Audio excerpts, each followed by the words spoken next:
It was a regular Tuesday night. The kind that only feels regular if you ignore. That elementary school runs on chaos and glitter. My 8-year-old daughter, Nora Morgan, was at the kitchen table doing spelling words hunched over her paper with her tongue poking out, wearing her "I am taking this very seriously" face. I was half listening, half packing lunch, trying to remember if tomorrow was crazy hair day or favorite color day. Then Nora appeared at my elbow holding her phone in both hands, eyes big, not watery yet, just unsure. She said, "Mom, what does lowly mean?" My stomach dropped, because that word does not belong in a child's mouth. I asked where she saw it. She said cousin Trevor sent her something and told her she was not supposed to show me, but it felt wrong, and she did not understand it. On the screen was a screenshot of a family group chat. Not my chat. Not my school mom chat. The other one, the family one. The one my mother Janet Morgan treats like her personal bulletin board. My eyes went straight to her message. It was written like an announcement, like she was canceling a meeting, like she was firing someone. 60th birthday dinner, Saturday at 6. Everyone is invited, except Alyssa. Then, she made sure nobody could pretend they misunderstood. All my children brought this family respect except Alyssa. She chose to be a lowly single mom. I no longer see her as my daughter. Under it were reactions. My father, Frank Morgan, responded with a thumbs up. My sister, Danielle Morgan, reacted with a heart. My brother, Ryan Morgan, wrote agreed. Another sibling, Megan Morgan, did not write anything. She just liked it, like my mother posted a photo of new curtains. Nobody mentioned Nora. Not once. I heard the faint hum of the refrigerator. I noticed a crumb on the table. My brain went quiet and efficient. The way it gets in emergencies, like it is trying to save battery. Nora watched my face carefully. Kids do not need long explanations. They need one look. I kept my voice soft. Lowly is a word people use when they want to make someone feel small. Nora frowned and asked why anyone would want to do that. I almost said because my mother thinks love is earned with image, but I swallowed it. I told her sometimes grown-ups get weird, and sometimes grown-ups get mean when they want control. Then I took the phone from her hands, not angry at her, never at her, and I made one decision. I would not let my child grow up thinking we deserve shame. That night, I called my sister, Danielle Morgan, because I wanted one clean answer. I did not want rumors, and I did not want excuses. Danielle picked up on the third ring, voice bright, like nothing happened. I asked if the screenshot was real, and if our mother Janet Morgan truly wrote it.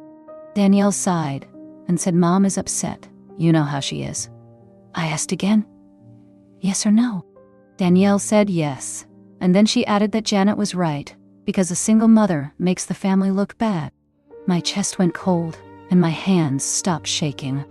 I asked if Danielle understood that Nora Morgan is 8 years old, and Nora read that word. Danielle said Nora should not be on a phone anyway, like the problem was my child seeing cruelty, not the cruelty itself. I asked where our father Frank Morgan stood. Danielle said he agrees, and she said he is tired of drama. I said the drama is a grown woman humiliating her own daughter and her grandchild in writing. Danielle told me I am being sensitive, and she said I should just apologize and move on. I asked her what I should apologize for: raising my child, paying my bills, and not begging a man to stay. Danielle went quiet, then said I always make everything about me.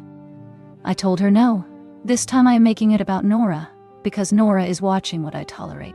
Then, I ended the call. I did not send a long message. I did not ask anyone to explain. I opened my contacts and blocked Janet, Frank, Danielle, Ryan, and Megan. I blocked cousins who liked the message. I blocked group chats I was not even in anymore. I also called Nora's school the next morning, and I removed every family member from the pickup list. I told the office that only me and my emergency contact, Keisha Bennett, have permission. The secretary asked if everything is okay, and I said yes, because I was finally making it okay. Nora asked if she did something wrong, and I told her no, not once, not ever. I told her adults sometimes confuse control with love, and when control fails, they get mean. Nora frowned, then said she likes our house better when it is quiet. I told her me too. That was the first time I realized silence can be safety, and distance can be love. The first year without my family felt like walking without a brace. I kept reaching for my phone, expecting a call, then remembering the call would not be kind. I focused on work, and on Nora, and on building a life that did not depend on anyone else's approval. Keisha Bennett became my emergency contact, my quiet backup, and the person who never asked me to shrink. When Nora had a fever at midnight, Keisha came over with soup and a thermometer, and she did not ask questions first. I started a small business on the side, building a simple system that helped local shops track orders and payments. It was not glamorous. It was spreadsheets, late nights, and coffee that went cold. But it was mine. Nora would sit beside me, drawing while I worked, and every once in a while she would ask if I am okay. I would tell her yes, because I was building something that could hold us. The second year, I got my first real clients, small businesses that needed a tool they could actually use. I kept my prices fair, I answered emails fast, and I treated people like they mattered. The third year, something shifted. Referrals stacked up, reviews came in, and one morning I opened my dashboard and saw the number that made me stop breathing. 3,000 paying users. Not followers, not likes. Paying users, people trusting me with their money because my work helped them.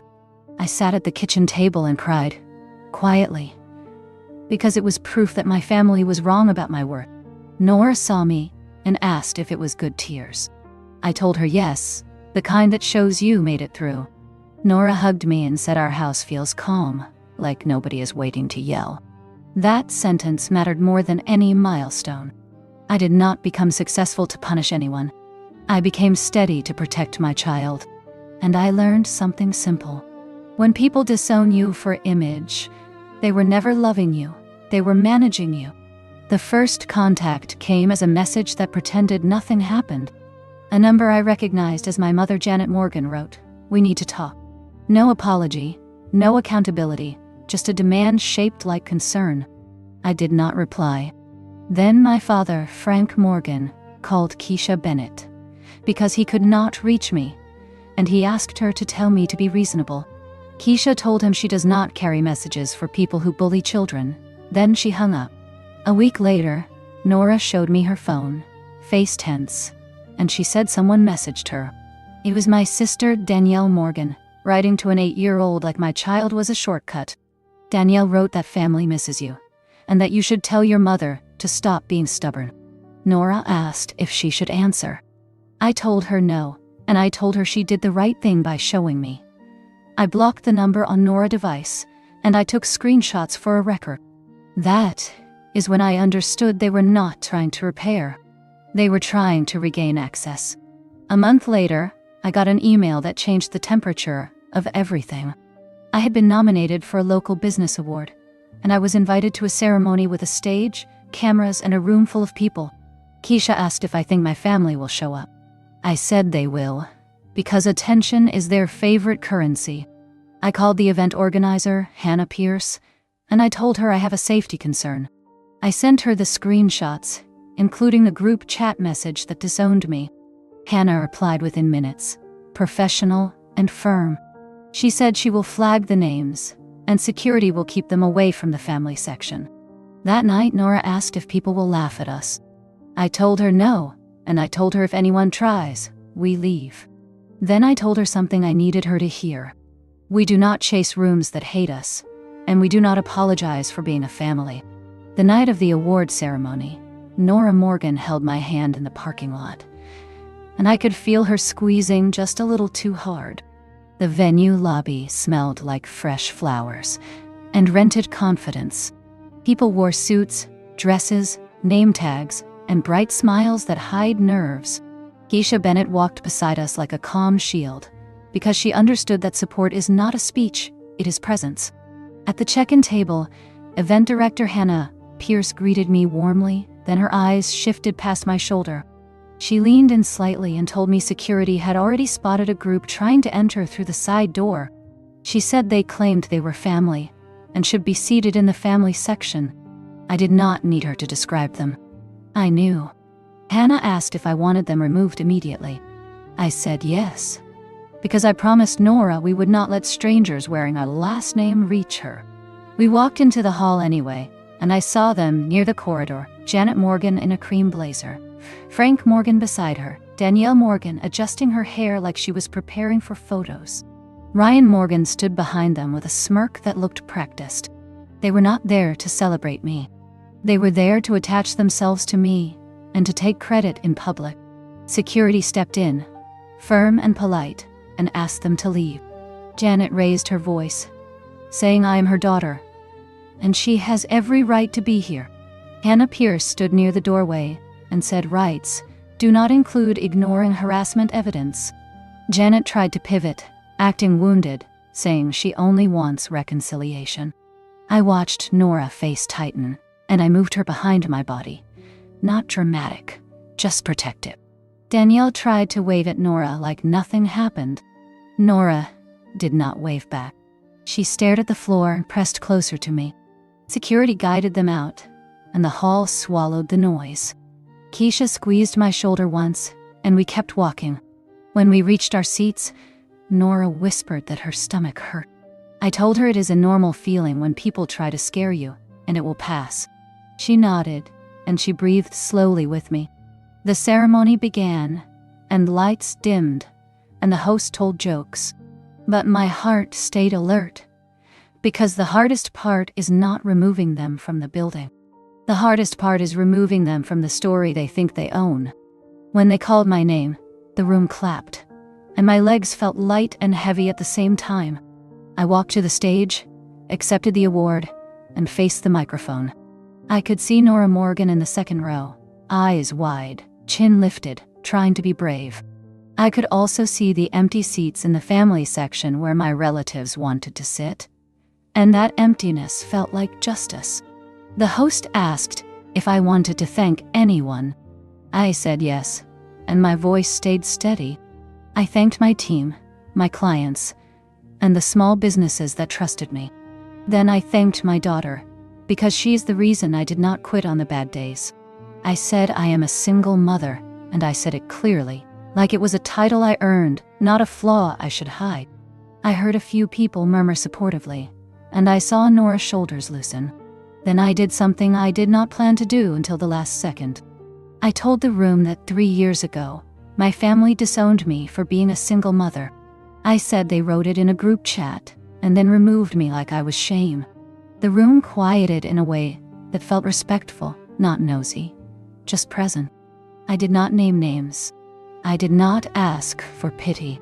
I simply read one sentence from the screenshot, the one that called me lowly. I said my child saw that word and asked what it meant, and that is when I realized boundaries are not optional. Then I said the truth that mattered most. You do not get to shame a child for the family you created together. The applause after that was not huge, but it was real, and it sounded like people agreeing with their whole chest. I stepped back from the microphone, accepted the flowers, and walked off stage. Keisha hugged me, and Nora hugged me harder, and she whispered that she is proud. I told her I am proud of her too, because she stood tall in a room where people tried to shrink her. 2 weeks after the ceremony, the doorbell rang on a Saturday morning. Nora was eating cereal, and I was cleaning the kitchen. I looked through the peephole, and my stomach tightened. Janet Morgan and Frank Morgan stood on my porch, dressed like they were coming to a meeting. Danielle Morgan was behind them, eyes scanning the street, already calculating. I did not open the door. I spoke through the camera and asked what they want. Janet said we need to talk, and she said it like she still had authority. Frank said we are family, and family helps family. Danielle said the ceremony embarrassed them, and they need me to fix it. That is when I understood the real reason they came. They did not come to apologize to Nora. They did not come to admit wrongdoing. They came because their reputation took a hit, and they wanted me to patch it. Janet said I should delete the screenshot from wherever it is, and I should explain that it was misunderstood. I told her nothing was misunderstood. I told her she typed it, she sent it, and she meant it. Frank said I should forgive, because holding grudges is unhealthy. I told him shaming a child is unhealthy. Danielle tried to step closer to the door, and I told her to step back. Nora stood behind me, silent but steady, listening. Janet switched to tears, saying she misses her granddaughter.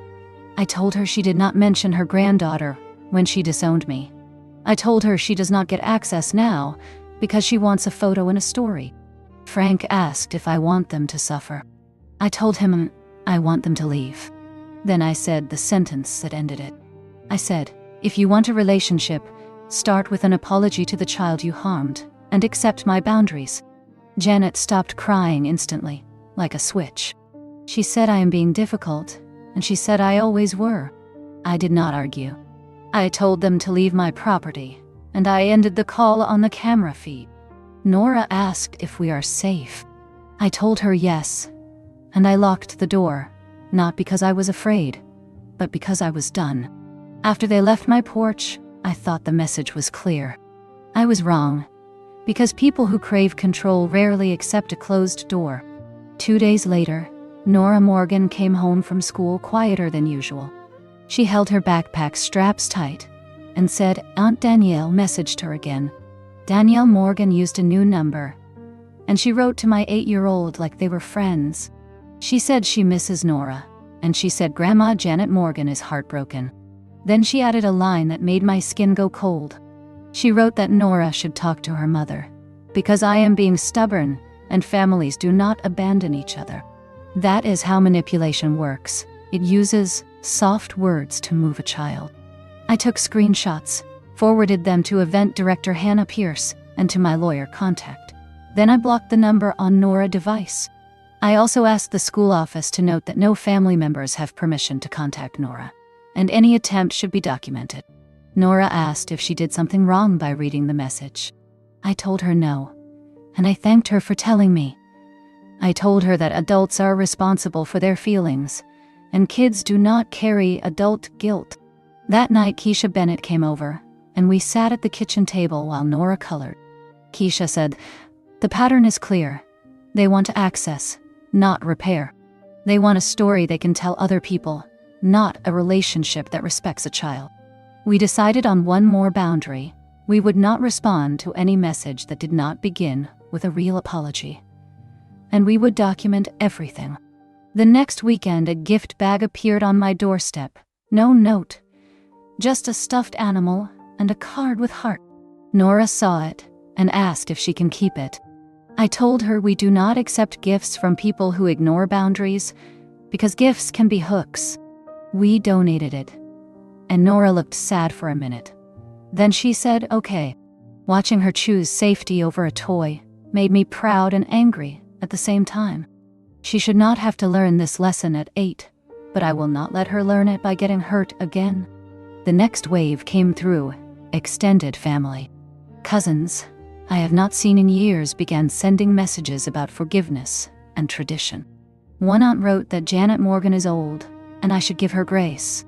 Another cousin wrote that I am making a scene, and I should stop. It was always the same script: protect the person who caused harm, and shame the person who refuses to stay quiet. I replied to nobody. I saved every message, because patterns matter. Keisha Bennett told me that in families like mine, peace means obedience, and boundaries look like betrayal. She was right. Nora Morgan asked why people keep saying we should forgive. I told her forgiveness can happen in your heart, but access happens at the door, and the door is my job. I also told her something simple. People who love you do not call you lowly. People who love you do not erase you from a group chat. Nora nodded like she understood, then asked if Grandma Janet ever loved me. That question hurt more than the screenshot.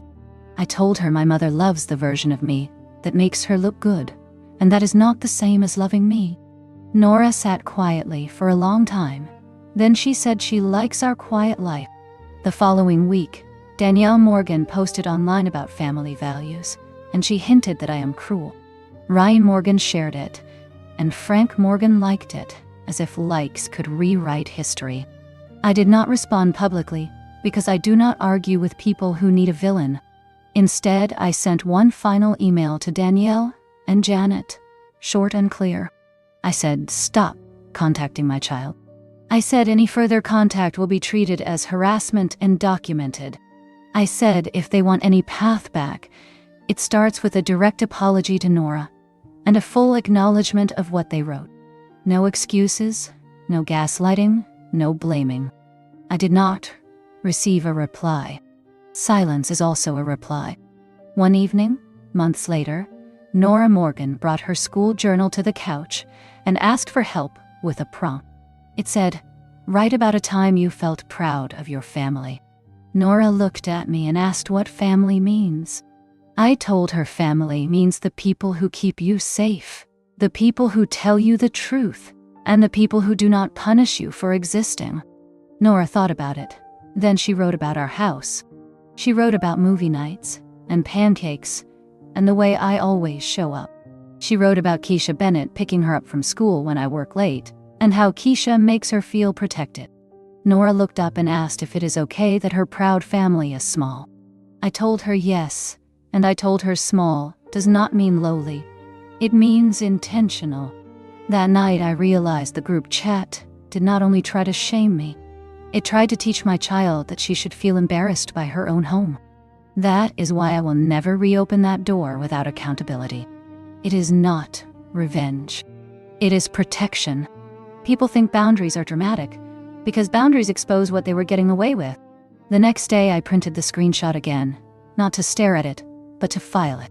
I placed it in a folder with all the other attempts, the messages to Nora, the porch visit, the award ceremony incident. Not because I enjoy conflict, but because evidence keeps you safe when people rewrite reality. Later that month, Nora asked if Grandma Janet will ever be nice again. I told her some people change, but change starts with truth, not with demands. I told her she does not have to wait for anyone to become kind. She can build kindness in her own life, and she can choose who earns a place beside her. Nora smiled and said she chooses me. I hugged her, and I promised her something, quietly and clearly. Nobody will ever call you lowly in this house and stay in our lives. The months after the award felt steadier, but my family kept trying to find a crack. They could not reach me directly, so they tried to reach the places where my success was visible.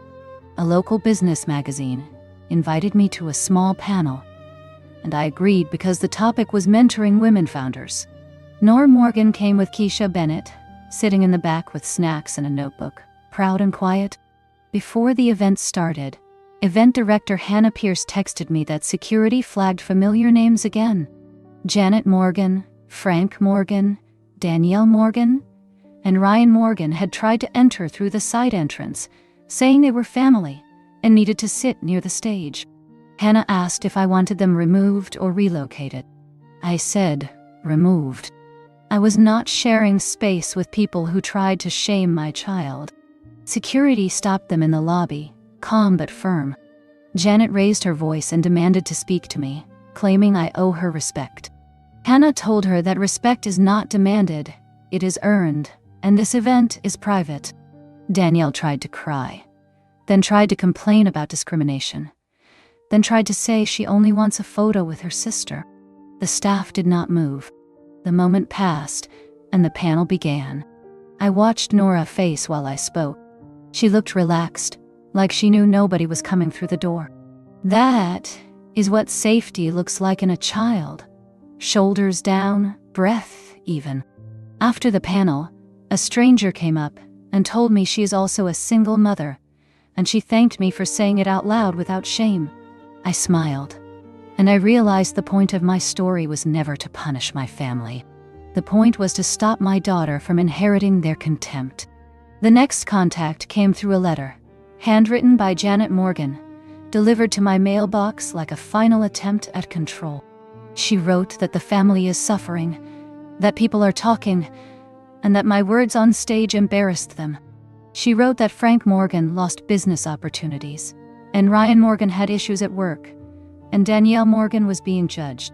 Then she wrote the real reason. She said, I need to help fix it, because I am the one with influence now. Not one line apologized to Nora Morgan. Not one line admitted what she wrote in that group chat.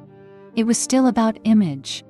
I showed the letter to Keisha Bennett, and Keisha said they are asking for rescue, not repair. A few days later, Frank showed up at my job, standing in the lobby with his hands in his pockets, looking like a man trying to appear harmless. The receptionist called me down, and I told her I would not meet him. I told her to ask him to leave or call security. Frank left a message with the receptionist, saying he is disappointed in me. I laughed once when I heard it, because disappointment from someone like him is a compliment. That weekend, Danielle drove by my house, slow, then parked across the street like she was watching. I took a photo of the car, documented the time, and sent it to my records folder. Nora asked why the car stopped. I told her sometimes people hover when they want control back. Nora said she does not like it. I told her I do not like it either, and we will keep ourselves safe. I did not respond to the letter. I did not explain. I did not negotiate. If they want a relationship, the first step is still the same: a real apology to the child they harmed, and a full acknowledgement of the truth. Until then, my door stays closed. 3 years earlier, I thought being disowned would break me. I thought I would spend my life chasing my mother's approval, trying to prove I am respectable. Instead, the disowning gave me a strange gift. It showed me who they are when they think they have power. It also showed me who I am when I stop asking permission. Nora Morgan grew up in a quieter house. A house where love is not a performance. She stopped asking why Grandma Janet is mean, and started asking how to bake cookies, how to make bracelets, how to build a life. She learned that families can be chosen, and kindness can be consistent. Keisha Bennett stayed close, not because she had to, but because she wanted to. She became the aunt figure Nora deserved, the one who shows up and does not weaponize love. One evening, Nora asked if I regret being a single mother. I told her no, because regret would suggest she is a mistake, and she is not. I told her the only thing I regret is ever letting anyone call us lowly, without consequences. I also told her that adults who love you do not erase you, and they do not return only when you become useful. If my family ever changes, truly changes, they will prove it with accountability and time. They will apologize to Nora without excuses. They will accept boundaries without bargaining. They will stop caring about photos and start caring about repair. Until then, my life is full. It is not perfect, but it is honest. My house is calm. My child feels safe. And my name is my own. If someone listening is being shamed for the family they built, hear this clearly. You do not have to beg people to treat your child with basic respect. You can close the door, you can build a new table, and you can serve peace there every day.